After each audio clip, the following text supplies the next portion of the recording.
ইমাম আহমদ ইবনে হাম্বল রহমাতুল্লাহি আলাইহি জীবনের মধ্যে এসেছে। আহমদ ইবনে হাম্বল রহমাতুল্লাহি আলাইহি পথিক মুসাফির সফর করে দূর দেশে কোথাও যাচ্ছে। চলতে চলতে প্রচন্ড শীতের রাতে একটা মসজিদে গিয়ে তিনি এশারের নামাজ জামাতে আদায় করেছেন। জামাতে নামাজ আদায় করার পরে মসজিদের কোনায় এক জায়গায় চুপচাপ করে বসে আছেন। মসজিদের দায়িত্বশীল যারা ছিলেন তারা বললেন, এই বুড়া মানুষ বের হও মসজিদ থেকে। আহমদ ইবনে হাম্বল রহমাতুল্লাহি আলাইহির পরিচয় দান করেন। সুবহানাল্লাহ বলেন। যারা আল্লাহর ওলি হয়, যারা বুজুর্গ হয়, নিজের বড়াইত্ব তারা মানুষের সামনে প্রকাশ করতে চান না, কারণ তাদেরকে বড় করেছেন কে? আরো জোরে বলেন।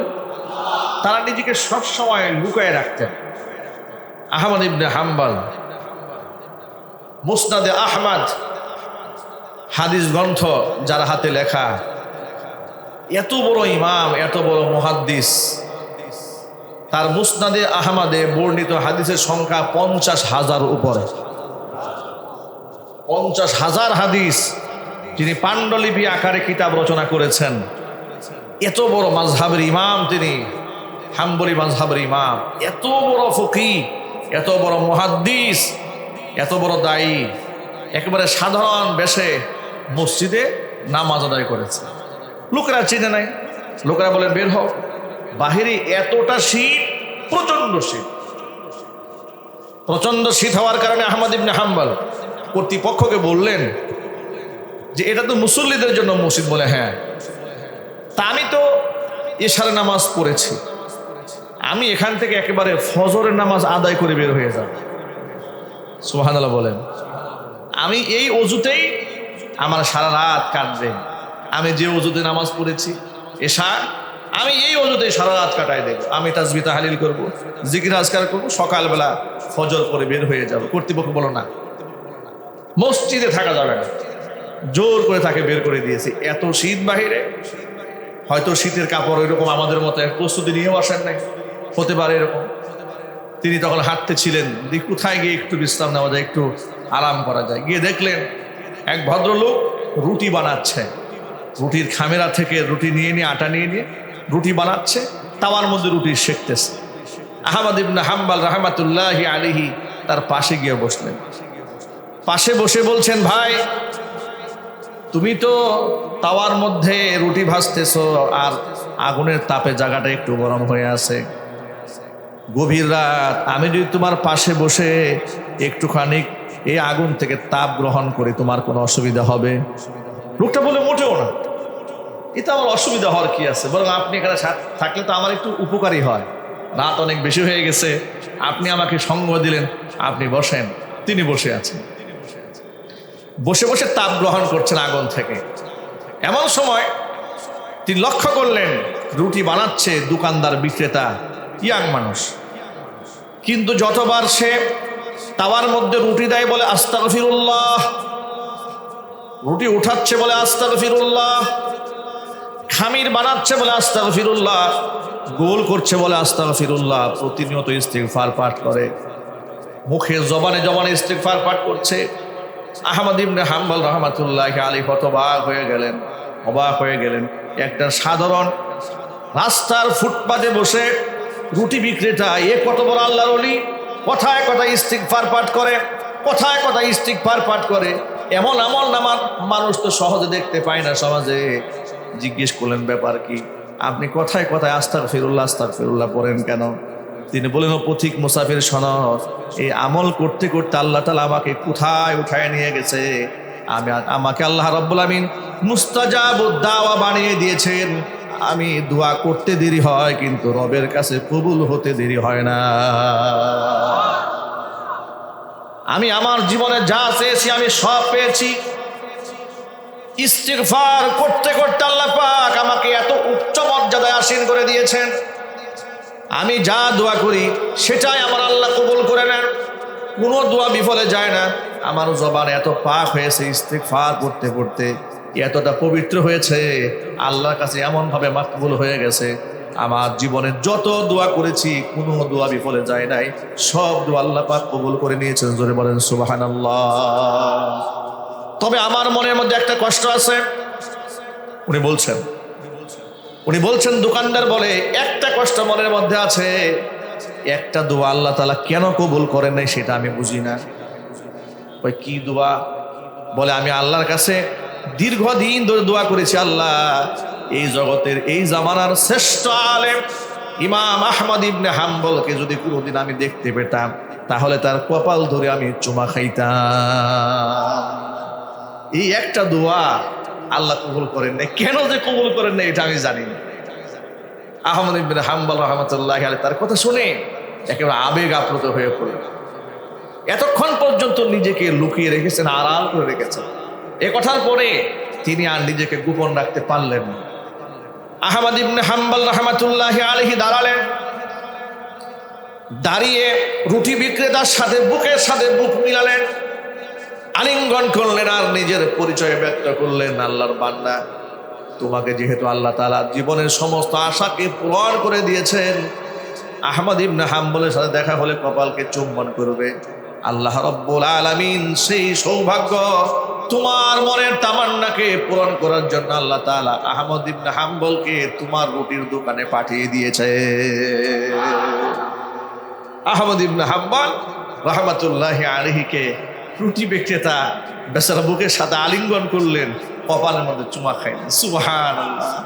ভাইরা, এই জবানটাকে পাক রাখেন, প্রতিনিয়ত ইস্তিগফার পাঠ করেন। আল্লাহর নবীর জীবনে কোনো গুনাহ ছিল না, অথচ আল্লাহর হাবিব প্রতিদিন 70 বারের উপর আল্লাহর কাছে মাগফিরাত কামনা করেছেন।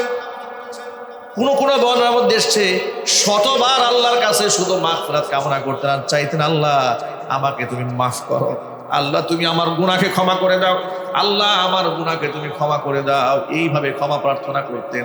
জোরে পড়েন সুবহানাল্লাহ। দোয়া কখনো বিফলে যায় না। প্রতিনিয়ত রবের সামনে সিজদায় পড়ে থাকবেন, চাবেন আল্লাহর কাছে, কিয়ামান ওয়া কুউদান, দাঁড়িয়ে বসে, রুকুআন, রুকুতে, সিজদাতে সব সময় রবের কাছে চাইতে থাকবেন। হাদিসে কুদসিতে এসেছে, বান্দা যখন প্রথমবার আল্লাহর কাছে কিছু চায়, আল্লাহ পাক খুশি হয়ে বান্দাকে প্রদান করেন।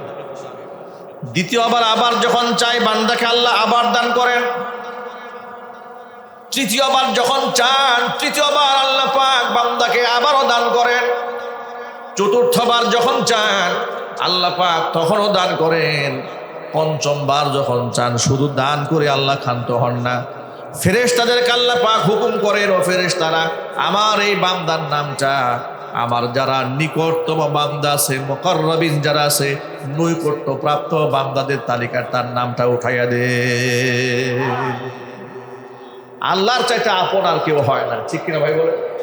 আল্লাহ আমাদের কত আপন, কত মহব্বত করেন।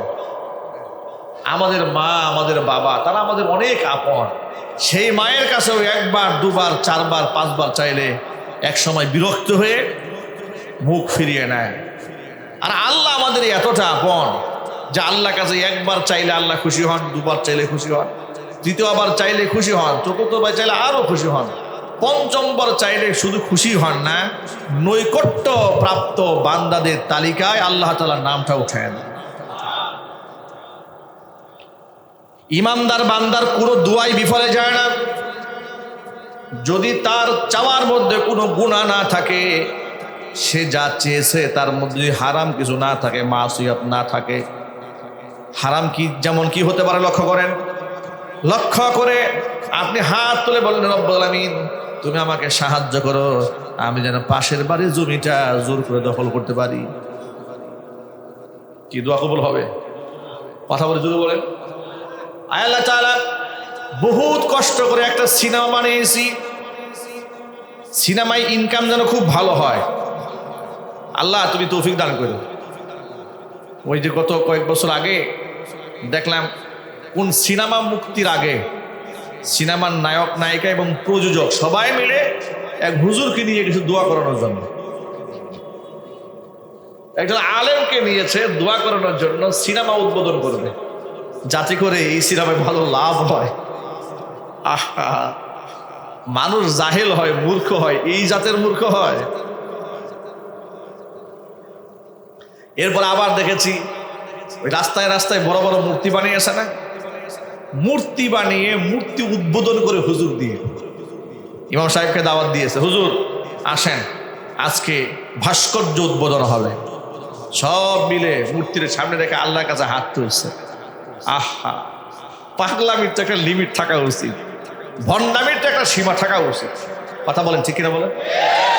আপনি যা চাচ্ছেন, যে বিষয়ে চাচ্ছেন, কাজটি যদি নিষিদ্ধ না হয়, হারাম না হয়, মাসিয়াত না হয়, নাফরমানি না হয়, অবাধ্যতার বিষয় না হয়, সীমা লঙ্ঘনের বিষয় না হয়, যদি আপনার চাওয়া বিষয়টি বৈধ হয় আর আপনি যদি হালাল রিজিকধারী হন, তাহলে আপনার একটি দোয়া আল্লাহ বিফলে ফেলবেন।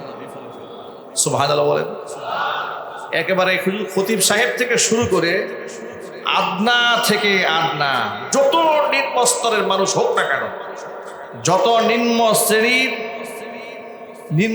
মানুষ তো নিম্ন শ্রেণীর হয় না, মানে কাজকর্মের দিক থেকে সমাজ দৃষ্টিতে যাদেরকে তুচ্ছ মনে করা হয়, আসলে তারা তুচ্ছ নয়, রবের কাছে তারা তুচ্ছ নয়।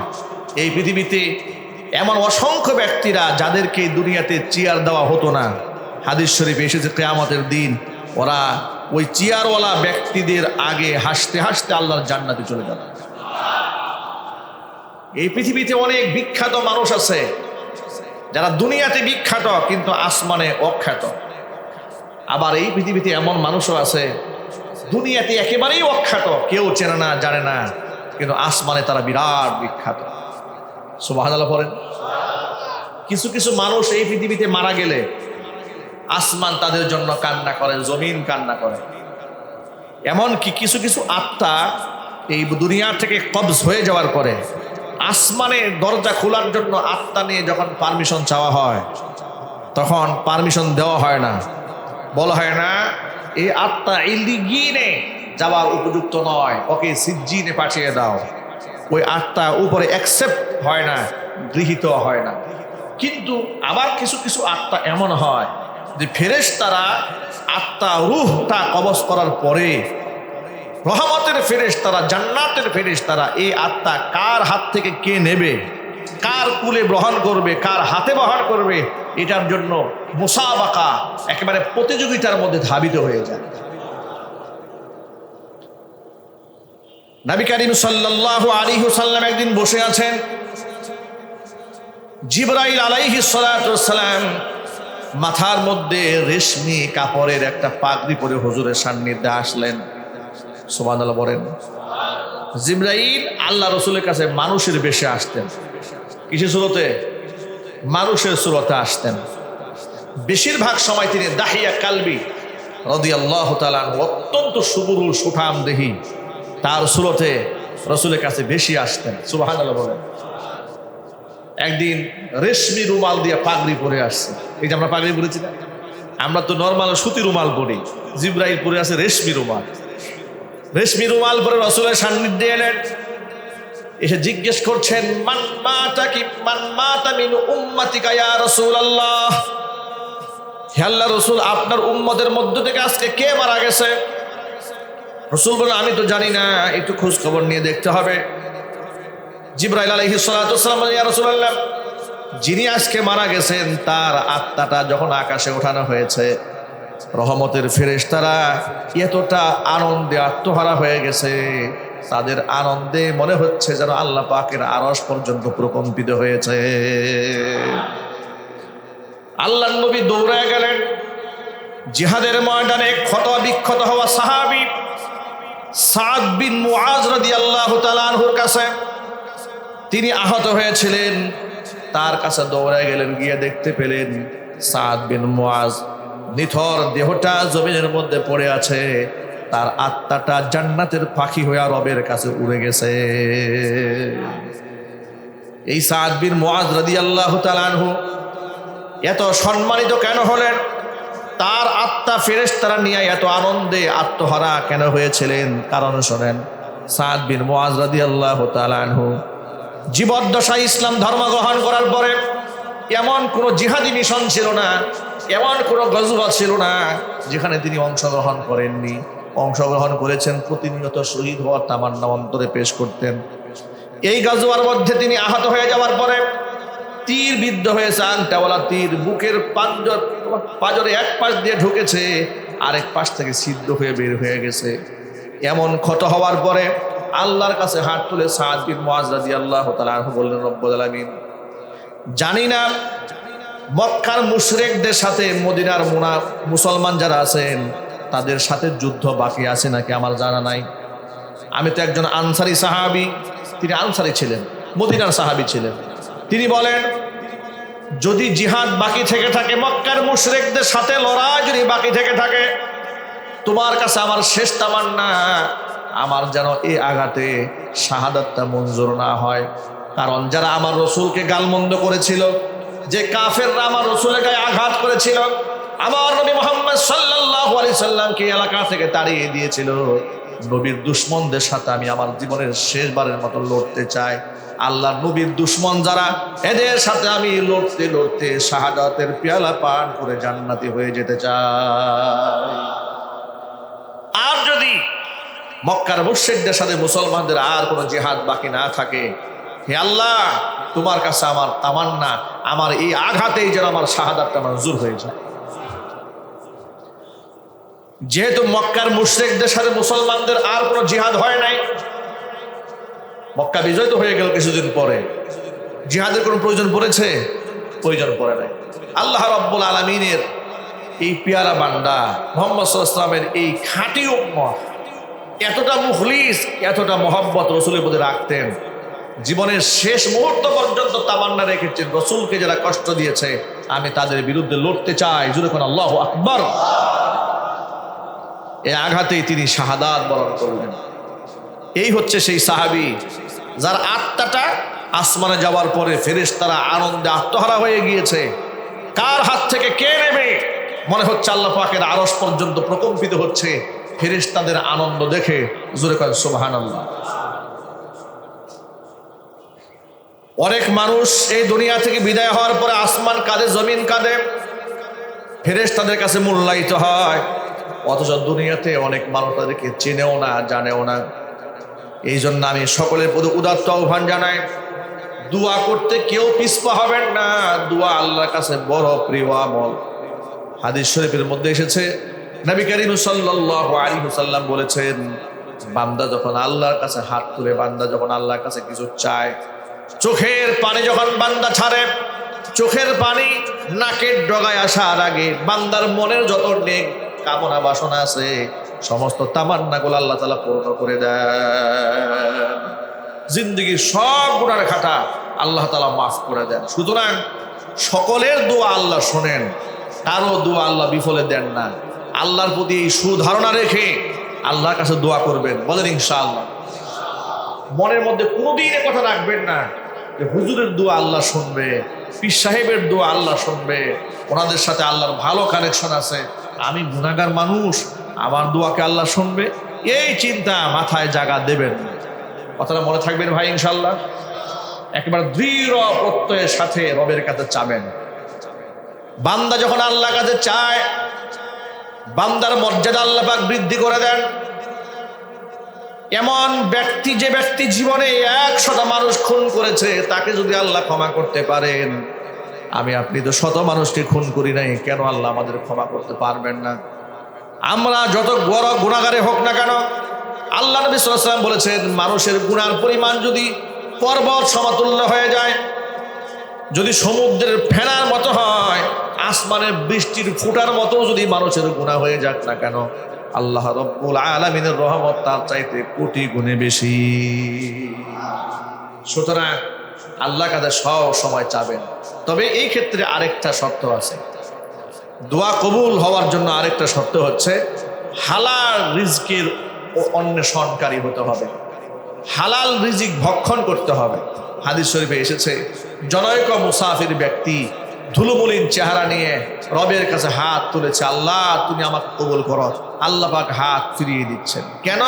কারণ তার গায়ের পোশাকটা হারাম, তার গায়ের খাদ্য, তার যে শরীরের শক্তি হয়েছে, রক্ত মাংস হয়েছে, এটা হারাম টাকায় হয়েছে। এই হারাম খোরের দোয়া আল্লাহর কাছে কবুল হয় না। বাকি যত মানুষ আছে সব দোয়া আল্লাহ রাব্বুল আমিন সকলের দোয়া কবুল করেন। জোরে কোন সুবহানাল্লাহ। তাহলে যারা সুদের সাথে জড়িত আছেন, ঘুষের সাথে জড়িত আছেন, অন্যের সম্পদ দখল করে সম্পদ কামাচ্ছেন, এমন অন্যায়ের সাথে যারা জড়িত আছেন, এখান থেকে আমাদের বের হয়ে আসা উচিত না? দরকার নাই? আরো জোরে বলেন। আচ্ছা আপনারা বলেন তো, নবী করিম সাল্লাল্লাহু আলাইহি ওয়াসাল্লামের কোনো দেনা ছিল মানুষের কাছে? ইন্তেকালের আগে সাহাবীদেরকে ডেকে ডেকে বলতেন, ও সাহাবীরা, আমার কাছে যদি কোনো পাওনা থাকে তোমরা মিটিয়ে নাও। সুবহানাল্লাহ। যদি কারো কোনো পাওনা থাকে মিটিয়ে নাও। জানি না কোন সময় রবের পক্ষ থেকে আমার ডাক চলে আসে। এভাবে আল্লাহর রাসূল সাল্লাল্লাহু আলাইহি ওয়াসাল্লাম, যিনি কারো কাছ থেকে দায়বদ্ধ নন, তিনি বারবার উম্মতের কাছ থেকে বিদায় নিয়েছেন আর বলছেন, যদি কোনো কিছু চাওয়া পাওয়ার থাকে আমার কাছে, পাওনা আগেই মিটায় নাও, পরকালে আমি জবাবদিহিতা করতে চাই না। চিল্লা এখন আল্লাহু আকবার। গোটা উম্মার জন্য এটা আমাদের জন্য বিরাট বড় শিক্ষা আছে।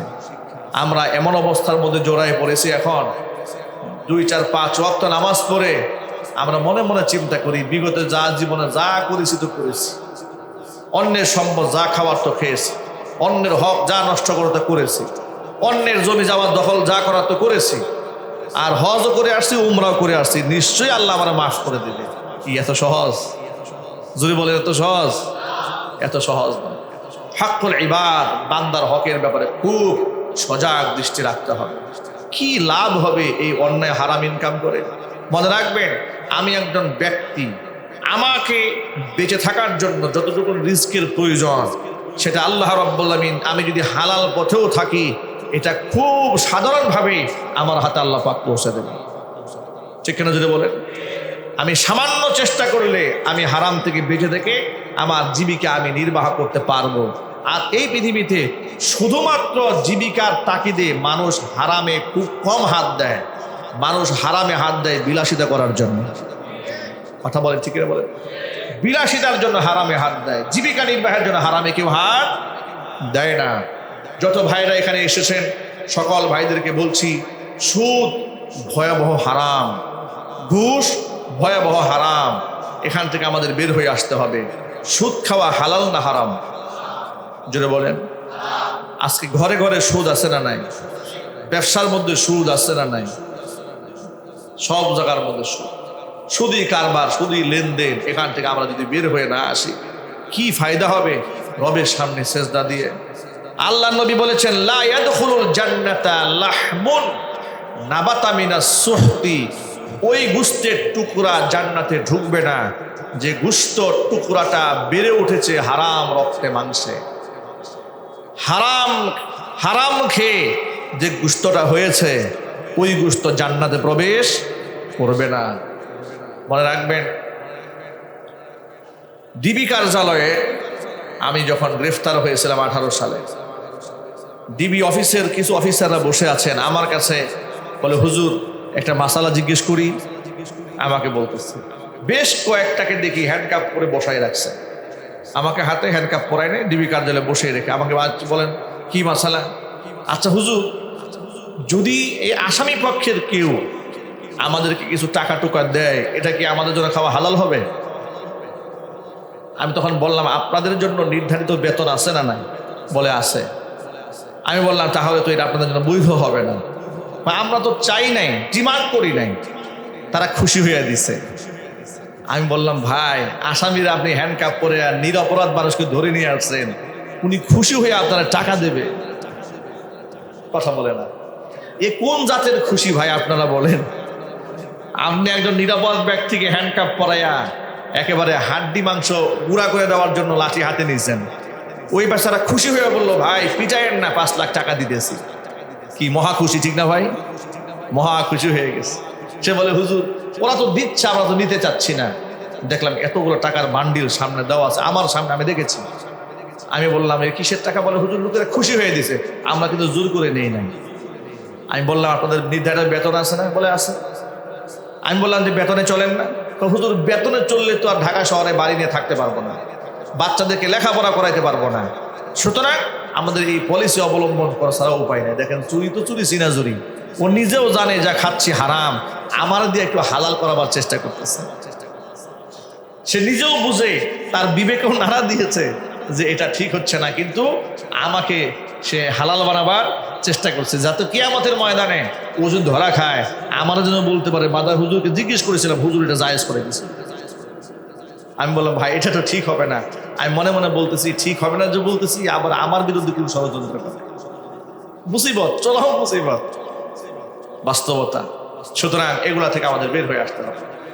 মনে রাখবেন, যারা হারাম ইনকাম করে তাদের সংসারে কোনো সুখ থাকে না।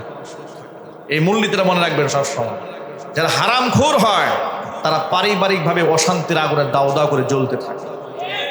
তাদের সন্তানেরাও সুদখোর, ঘুষখোর, বাবার প্রতি কোনো শ্রদ্ধা থাকে না, কোনো সম্মান থাকে না। এক্সাম্পল একটা উদাহরণ দিয়ে বলি বুঝার জন্য। আপনারা ছাগল কাণ্ডে, হ্যাঁ, এক বড় সরকারি কর্মকর্তা, ইনকাম ট্যাক্সের অফিসার মতিয়ার রহমান আছে না, এটা নিয়ে গোটা বাংলাদেশে খুব তুলপার হয়ে গেল। 12 লক্ষ টাকার ছাগল কিনতে গেছে ছেলে, এবার গরু টুরু মিলা প্রায় 60-70 লাখ টাকার কেনাকাটা করেছে, গরু ছাগল কিনেছে, শখ পূরণ করেছে। এরপরে দামি দামি গাড়ি, প্রাডো গাড়িতে অল্প বয়সের ছেলে চলে। এগুলা হাত দিতে গিয়ে, কেঁচু খুঁড়তে গিয়ে বের হয়ে আসলো সাপ। খোঁজ খবর নিয়ে দেখা গেল এই লোক একাধিক বিবাহ করেছে। এক বউয়ের এক পক্ষ জানেই না তিনি ঢাকা শহরে আরেক বিবাহ করে সন্তানাদি আছে। পেঁচটা কোথায় লাগলো? বিদেশে তার প্রথম পরিবারের মেয়ে থাকে, বিদেশে সাথে। পত্রিকাতে পেলাম এই যে গাড়িতে চলে, গাড়ির দাম 4 কোটি টাকা। 4 কোটি টাকার গাড়িতে চলছে বাবার টাকা দিয়ে। সে মেয়ে যখন জানতে পারলো বাবার আরেকটা পরিবার আছে, সেখানে ছেলে ঠেলে আছে, এবার মেয়ে ফোনালাপ ফাঁস হলো। মেয়ে বলল, বাবা আমাদের উপর জুলুম করেছে, বাবাকে আমরা ছাড়ব না। দেখেন, বেচারা ঘুষ খাইয়া শান্তিতে নাই। এত ঘুষের টাকা দেয়, অন্যায় টাকা দেয়, মেয়েকে গাড়ি কিনে দিয়েছে 4 কোটি টাকা দিয়ে। সেই মেয়ে বলে বাবা আমাদের ঠকিয়েছে, বাবাকে আমরা ছাড়ব না। তাহলে এর দ্বারা কি বোঝা গেল? আপনি হারাম টাকা দিয়ে আপনার সন্তানদেরকে যত খুশি করতে চান, খুশি করতে আপনি পারবেন। যদি বলেন ঠিক কিনা বলেন, বরং এই সন্তানগুলোই আপনার জন্য বিরাট মুসিবতের কারণ হয়ে দাঁড়াবে পরকালে। সুতরাং আসুন আমরা হারাম রিজিক থেকে নিজেকে বাঁচাই। কারণ আল্লাহর কাছে দোয়া কবুল করতে গেলে, দোয়া কবুল করাতে হলে আমাকে হারাম ছাড়তে হবে। আমরা রাজি আছি না ভাই? ইনশাল্লাহ আজকে থেকে আমরা সুদ ছেড়ে দেব, ঘুষ ছেড়ে দেব। যারা ব্যবসা করেন ওজনে জেনে শুনে কম দেবেন না, জেনে শুনে খাদ্যে ভেজাল দেবেন না। 1 নাম্বার পণ্য 2 নাম্বার পণ্যকে 1 নাম্বার বলে বিক্রি করবেন না। যারা জামা কাপড় বিক্রি করেন, পচা কাপড়কে ভালো বলে গ্যারান্টি দেওয়ার কোনো দরকার নাই। অনেক সময় লোকেরা বলে না 20 বছরের গ্যারান্টি, 30 বছরের গ্যারান্টি। পাগলের তো একটা সীমা থাকা উচিত। কথা বলেন, 20 বছরের গ্যারান্টি আপনি কোত্থেকে দিলেন? আপনার নিজের গ্যারান্টি আছে? এগুলো বলার দরকারটা কি? এগুলো ফাও কথা, বাজে কথা, মিথ্যা কথা বলবেন না। আপনি বলবেন আমার জানা মতে পণ্যটি ভালো, আপনি চোখ দিয়ে দেখে ভালো মন্দ যাচাই করে নেন। আমি এটা খরিদ করে নিয়ে এসেছি, এটা আমার বানানো প্রোডাক্ট নয়, আমি সামান্য লভ্যাংশ হলে বিক্রি করে দেব। আপনার যা দেখার, যা বুঝান আপনি জেনে বুঝে নিয়ে যান, ব্যাস। কি ব্যবসা চলবে না? কথা বলে না, ব্যবসা চলবে না? একজন সাহাবীর কথা বলি তাহলে মনে থাকবে কথাটা। আব্দুর রহমান ইবনে আউফ রাদিয়াল্লাহু তাআলা আনহুর নাম শুনেছেন? কারা কারা শুনেছেন হাত দেখি তো। মাশাআল্লাহ, আল্লাহ সকলকে কবুল করেন, জোরে করে আমিন। সাহাবায়ে কেরামের মধ্যে আব্দুর রহমান ইবনে আউফ রাদিয়াল্লাহু তাআলা আনহু সবচেয়ে ধনী সাহাবী। তিনি মুহাজির ছিলেন, জান্নাতের সুসংবাদ প্রাপ্ত 10 জনের মধ্যে একজন ছিলেন। হিজরত করে মক্কা ছেড়ে যখন মদিনায় গেলেন, গিয়ে তিনি অসহায়, বাড়ি নাই, ঘর নাই, অন্যের বাড়িতে থাকেন। জিজ্ঞেস করলেন মদিনাবাসীকে, আচ্ছা তোমাদের বাজার কোন দিকে? বলে ওই দিকে বাজার। চলো আমাকে একটু নিয়ে চলো। বাজারে গিয়েছে, গিয়া দেখেন এক লোক ঝুপড়ির মধ্যে কিছু পণ্য নিয়ে বসে আছে, সকাল থেকে বিকাল পর্যন্ত বিক্রি করতে পারছে না। আব্দুর রহমান ইবনে আউফ রাদিয়াল্লাহু তাআলা আনহু ব্যবসায়িক থিম তার আছে। লোকেরা বলে না ব্যবসার মধ্যে টাকা ইনভেস্ট করো, টাকা ইনভেস্ট না করে প্রথমত বুদ্ধি ইনভেস্ট করতে হবে। কথা বলতে, ব্যবসার মধ্যে কি ইনভেস্ট করতে হবে? জ্ঞান, বুদ্ধি, মেধাকে ইনভেস্ট করেন। টাকার চেয়ে মেধা বেশি ইনভেস্ট করবেন, ব্যবসার মধ্যে প্রফিটেবল হবেন। তার টাকা নাই, পয়সা নাই। তিনি বললেন, আচ্ছা আল্লাহর বান্দা, সকাল থেকে বসে আছো, বিক্রি হচ্ছে না? বলে না, বিক্রি হচ্ছে না। আচ্ছা তুমি কি এই পণ্যটা আমার কাছে বাকিতে বিক্রি করতে পারবে? হ্যাঁ নিশ্চয়ই পারবো। কত টাকা? এত টাকা। তিনি এবার ফলের ঝুড়িটা নিয়ে বাজারে এক কোনায় গিয়ে বসলেন। তিনি তো কথা বলতে জানতেন, ব্যবসায়ী পলিসি তিনি বুঝেন। ব্যবসায়ী পলিসি বসে বুঝে সামান্য ফল নিয়ে ঝুপড়ির মধ্যে মদিনার বাজারে এক কোনায় বসলেন। বসার পরে মুহূর্তের মধ্যে সেগুলা বিক্রি হয়ে গেল।